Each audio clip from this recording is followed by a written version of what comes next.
Flight Dreams, a Mark Manning mystery, Book 1. Author, Michael Kraft. Publisher, Open Road Integrated Media, New York. Narrator, Eric Ost. Saturday, December 26th. 6 days till deadline. Driving Neil's car, Manning turns off the interstate and heads down the rural two-lane highway that leads to Assumption. There's never much traffic out here, and even less this Saturday morning, the day after Christmas. The road is his alone. Both he and Neil awoke early today. They had considered driving to Assumption from the TV studio last night, but it was late, and they were so hungry that Manning couldn't trust his own judgment. Better to eat, sleep, and start fresh. Neil guessed that Manning wouldn't want company on this excursion, so he offered his car, asking Manning to drop him at his office. On the way out of town, Neil could get some work done, uninterrupted, on an important project that was, quote, due yesterday, unquote. A road map is spread open on the empty passenger seat. Miss Viola was right. Manning located with no difficulty at all the dot that is Assumption. As he races across the unbending stretch of highway, the whir of the engine blends with the rush of air streaming over the contours of the car. A comforting sound, man-made, assuring, but Manning hears it only subliminally, for his mind is busied by uncertain thoughts. What sort of confrontation might await him out here? Might he at long last find Helena Carter? His preoccupations join with the monotonous landscape to make the trip pass quickly. A road sign sweeps past him, announcing a reduced speed limit. He is entering Assumption. The highway is the main street of the town. A dog strolls along one of the buckled sidewalks, but Manning sees no people. He drives slowly, approaching the crabgrass plot of the town square.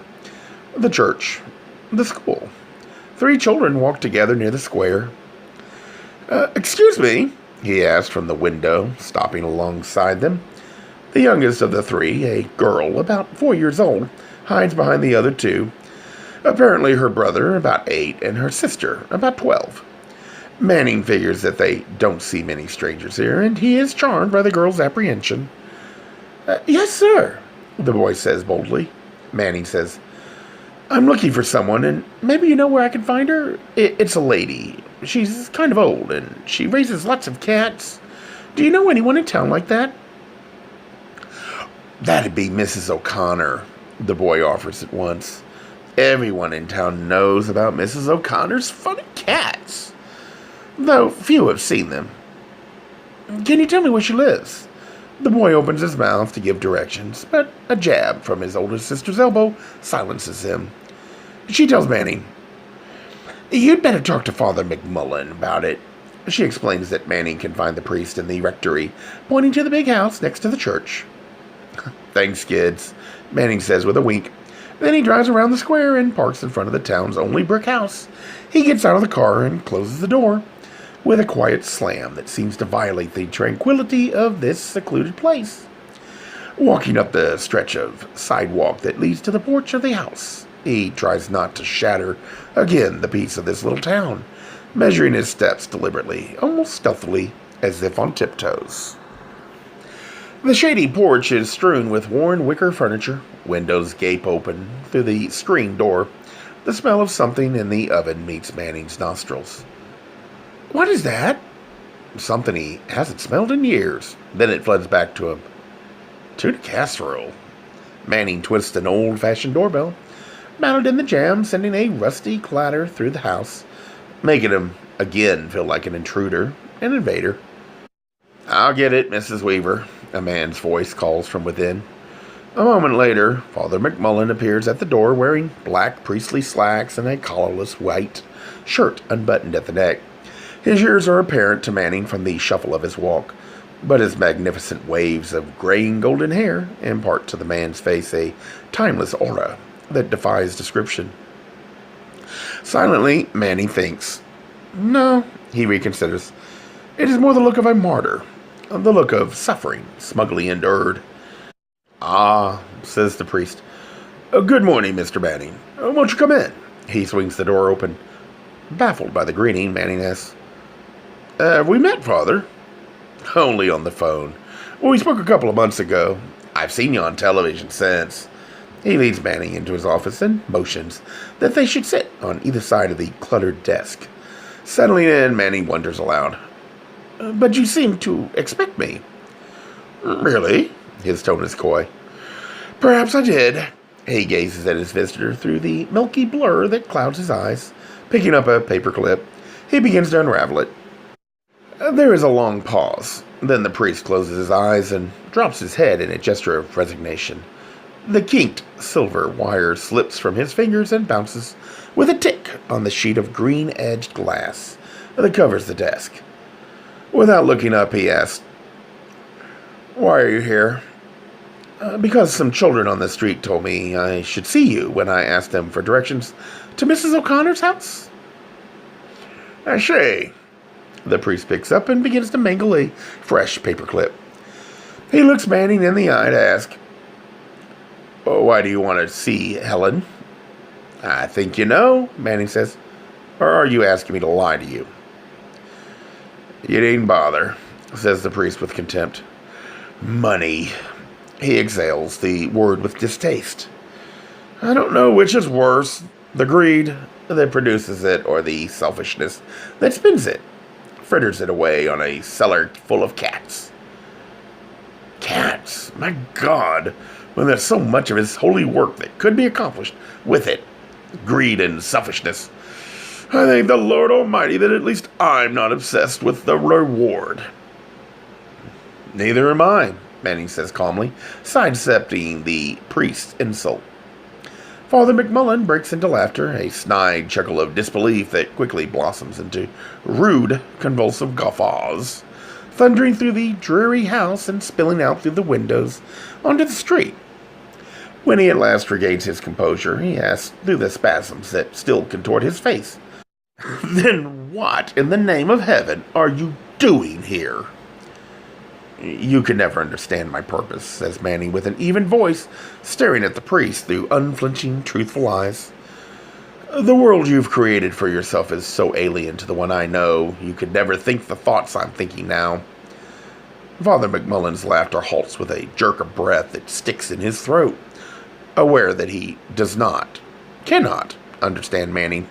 He feels a sudden and intense awe of the unknown, an awe that verges on fear.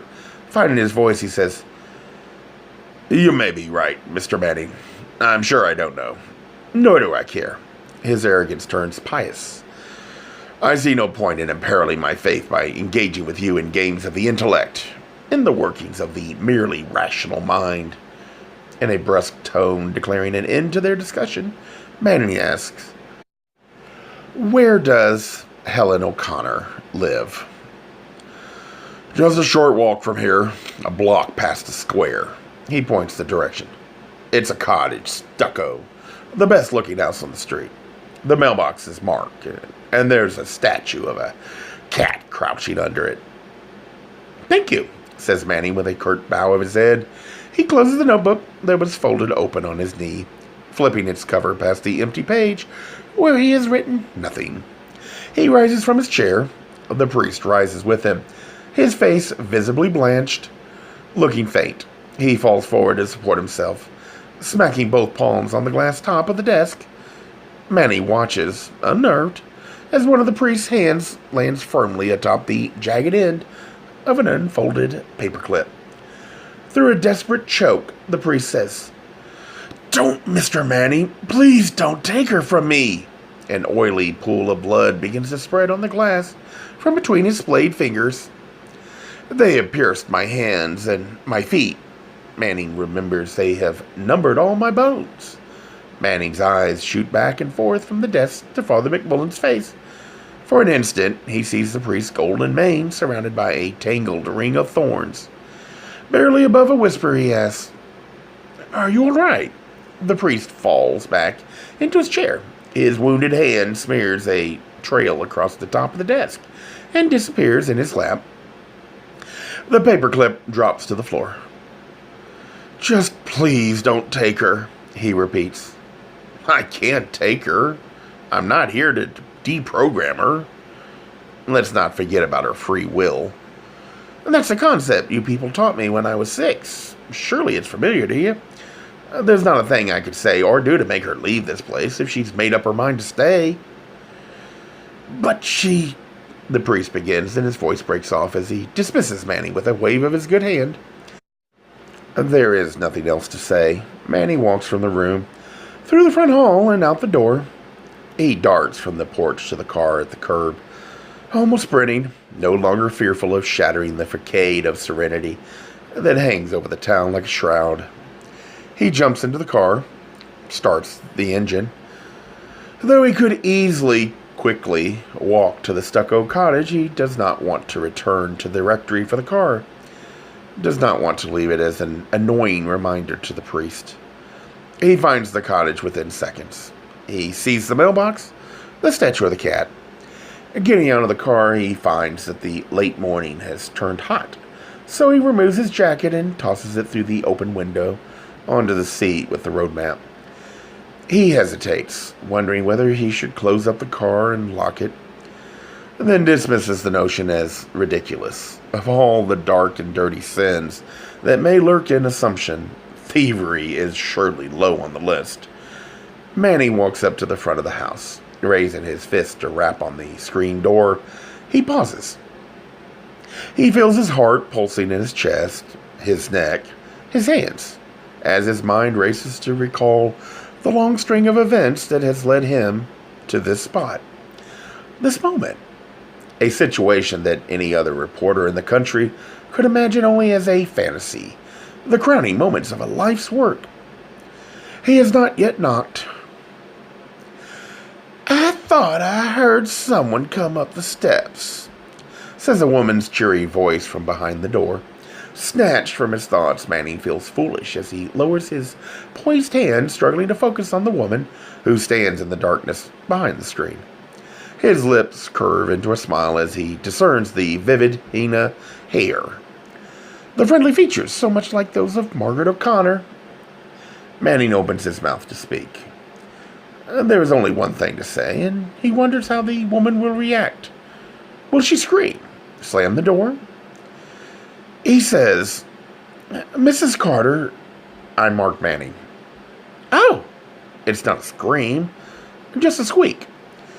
She doesn't seem frightened, merely surprised or embarrassed, as though she has failed to recognize a celebrity standing at her door.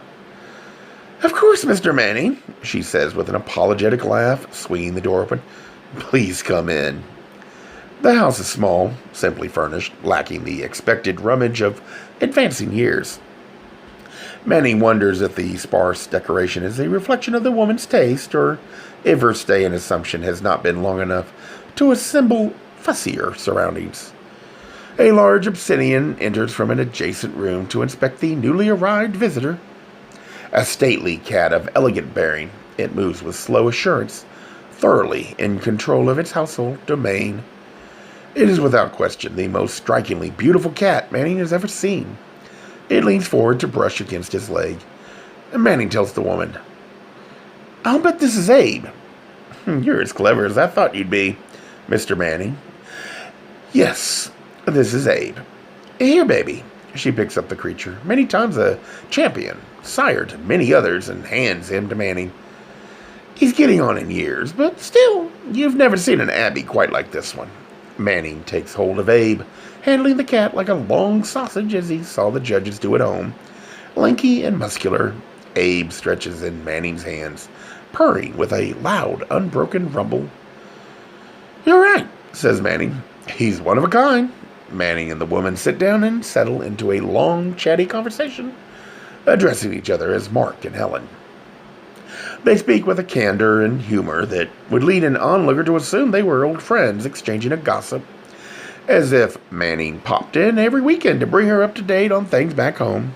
Helen asks about her sister, Margaret, about Father Carey, Arthur Mendel, Jerry Klein. Grateful for the information Manning supplies, laughing dreamily as she recalls her former life. Abe has hopped into her lap and nested. They're preparing for a nap. At a lull in their banter, Manning finally says, When you met me at the door, you welcomed me as though you'd been waiting for me.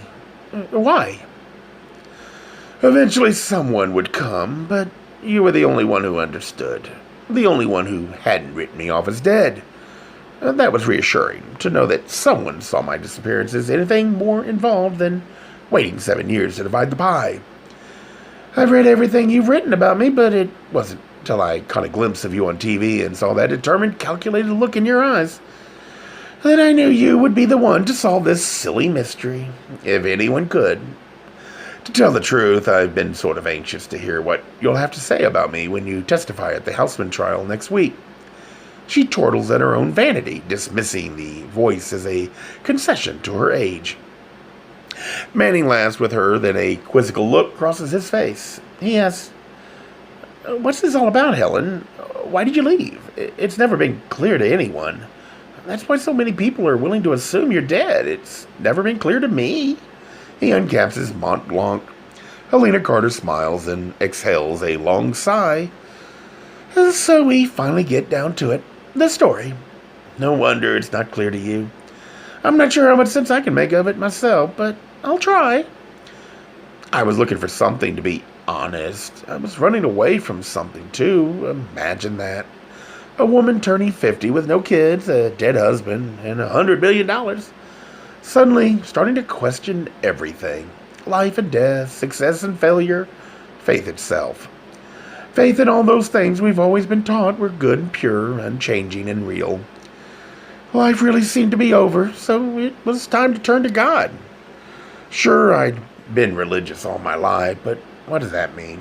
The religious folks, you know, the ones who go through all the motions and recite the creeds about what they believe and where their lives are headed. What does their faith actually mean? It's just a badge they wear, another label they slap on their chest with all their other identities. American, liberal or conservative, widow or married, Catholic or whatnot. Breeder of champion Abyssinians, maybe even vegetarian. The list goes on and on. You become the sum of your parts. Since some of my parts seemed to be missing, I tried to compensate by working on some of the others, and I turned to God. Seriously, for the first time. My life seemed to be waning, and I figured it was high time to get acquainted with the old guy, so I turned to him. But Mark, her voice drops to a whisper, he wasn't there. Of course not, Manning answers softly, shaking his head, with the knowing smile of disappointment that accompanies the discovery of a fact that was long suspected and at last admitted. So I came to assumption as an act of faith. She resumes her story with a clear, unemotional voice. Were you raised Catholic? Remember the act of faith? It was a prayer, one of many we memorized. They had one for hope, too, and another for charity. For a child, an act of faith is the recitation of words. You feel good and holy when you finally get those words letter perfect. But for an adult, it's different. Acts of faith have to be acts, not words. So I came here, simply because I believed that life and assumption would restore the peace and certainties I knew as a child. It has not. It has slowly begun to confirm my doubts. Manning tells her, confirmation of a doubt is another kind of certainty, isn't it? There's greater peace of mind in truly knowing something than there is in merely believing otherwise. You seem to take comfort in shattered beliefs, Mark. I wish I could. Have you ever felt a label slipping away? Have you ever known the kind of torment that makes a person want to flee, to fly, to take flight from the confusion in search of a dream? I flew to Phoenix, just as you did, Manning tells her. And believe it or not, when I got on that plane in Chicago 2 days ago, it never crossed my mind that I might be sitting here talking to you now. Then why did you come? I flew here for many of the same reasons that you did. I, too, was fleeing doubts and uncertainties of the past. I, too, felt a label slipping away and came in search of something. I hope you find it, Mark. I already have. Then you're a lucky man. I know I am. Manny radiates infectious joy. In the quiet moments that follow, Helen gazes at her visitor with a wondering stare. Manny finally says to her, I can understand why you came here, but why all the secrecy? Why the disappearance? The new identity? "You've met Father Carey back at St. Jerome's," she says. "I'm sure he told you that our friendship was rocky by the time I left. I convinced myself that the greed I saw in him, which was probably unfair of me, was a symptom of all the changes the church had been through. So I was intrigued by the community that was forming out here in Assumption, thinking that the return to our old ways of worship would automatically bring with it a purity and escape from materialism." Manning asks, "How'd you first learn about Assumption?" She pauses uncomfortably before telling him.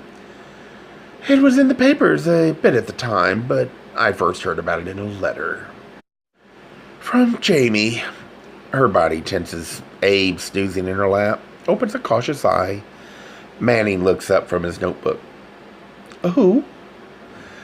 "I suppose this will come as news to you, Mark. Jamie, Father James McMullen, is my brother." Stunned, Manning thinks aloud. "Margaret said there were twins at home." "There were," Helen assures him. "James and Bertrand. They went away to high school, to the seminary, to study for the priesthood together, but something bad happened and Bertrand died. Jamie changed schools, even his last name. It was such a scandal at the time. Margaret and I never got the whole story. It was all hush-hush at home." Abe stands, stretching with his rump aimed at Helen's face. He swipes his tail beneath her chin. She continues. "I knew that Jamie was later ordained, but then many years passed without hearing from him. Until Ridgely died. The inheritance was in the news, and I was starting to get some publicity myself as a breeder. Jamie wrote to express condolences about Ridgely and to tell me of his involvement with Cardinal Levesque and the Society. This interested me because of my troubles at St. Jerome's, so I struck up a correspondence with Jamie and eventually bought into the whole ideal. I decided I wanted to come here as if on a retreat, hoping to nourish my faith." She leans forward. "But it had to be a secret." Abe is now scrunched between her chest and her lap, so he hops to the floor. "I couldn't just waltz out here announcing who I was, flaunting my wealth to everyone. I was trying to escape the influence of my money. I had never told Margaret that Jamie had written in the first place, because I thought it might confuse or upset her, so planning the disappearance proved no great challenge. I needed some help, though, and Jerry Klein was there for me. He may strike some folks in the business world as timid and ineffectual, but let me tell you, he's a whiz with numbers, so no one stood a chance of tracing my finances. Good thing he's so honest, and he's as loyal as they come. He keeps me comfortable here, and he got some cash to Arthur Mendel a couple of months ago so he could hire a lawyer. I understand that she's a good one. Mark, that she's a friend of yours." Manning nods, recalling the incident. Abe has circled Manning's chair and now nuzzles his shin while turning a page in his notebook. Manning gives the cat a quick rub behind the ears. Helen says, "So Jerry Klein and Jamie are the only ones who know that I'm here. But Jerry has no idea that I'm related to Jamie. No one knows that, except for you. The people in town, they don't know what to make of me. I don't seem to fit, that's for sure. And I know there's a lot of talk that I must have money, but they don't know the details. Morals are pretty strict here. So nobody has a television set, only Jamie and me, because they think it's an evil. They haven't seen or heard enough from the outside world to put two and two together. They certainly have no idea there's a second will." With heightened interest, Manny asks, "What do you mean?" "That's the whole point, Mark. I have no intention of letting Father Carey and his boss, Archbishop Benedict, get their greedy paws on Ridgely's fortune. I came out here in search of a suitable, deserving beneficiary, and in my early days here I was convinced that I found one. The Society for the Restoration of the Faith, about a year after I arrived. I drew up a new will with Jamie, leaving to the Society everything that was previously going to the Chicago Archdiocese. The plan was simple. After 7 years passed and I was declared dead, Jamie would present the new will. The money would go to the townspeople of Assumption and to Cardinal Levesque. and I could peacefully live out my later years in anonymity. She frowns, sitting back in her chair. Ultimately, of course, I've always had another option. I could pack up my bags any time, crate up the cats, and go home. Retreat ended. Mystery solved. All wills null and void. In my early years here, that possibility seemed remote at best, but lately, I confess, I've had doubts. There's been trouble in paradise, with splinter groups bickering about everything from dogma to donuts. These people have shaken my faith in their community. They've shaken my faith in faith. Helen pauses in thought, then leans toward Abe, still stationed near Manning's feet. She beckons the cat with her fingers. He approaches, and she lifts him into her lap. She says, 7 years must sound like a long time for a woman of my age to be examining her conscience, but I've been in no hurry. I have little else to do other than breed my abbeys, and I can do that here as well as anywhere. I'm sorry that my going away has created such a fuss for so many people, and I truly regret that it's been so hard on my sister, but there was simply no other way for me to do it. It's been a selfish experiment, I admit, but I don't think I've done anything criminal. The money is mine, and I have the right to tie it up any way I wish. My bills and taxes get paid. I haven't defrauded anyone. I haven't even lied about my name. Helena Carter or Helen O'Connor, what's the difference? They're both me. My name's even in the phone book, but no one ever bothered to look me up. Manning breaks into laughter. What a story, Helen. No one would ever believe it, except that it's true. What will you do now? You mean now that I've been discovered? I suppose that depends on you, Mark. Manning is jarred by the recognition of what a profound role his own actions will now play in this woman's life. Awkwardly, he tells her, I plan to do some writing about you. I hope that doesn't disturb you. Please understand that my finding you here is a far bigger story than most reporters ever get a chance at. I can't force you to go back home. I don't even especially want to. You're free to remain here as long as you wish.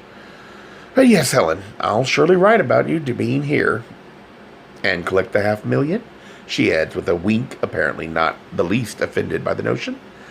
Taken aback by her reference to the reward, all the more by her cheery indifference to it, he shakes his head as if to clear his thoughts, then tells her, I have no intention of claiming that money. Oh, fool, she says, eyes rolling in disbelief.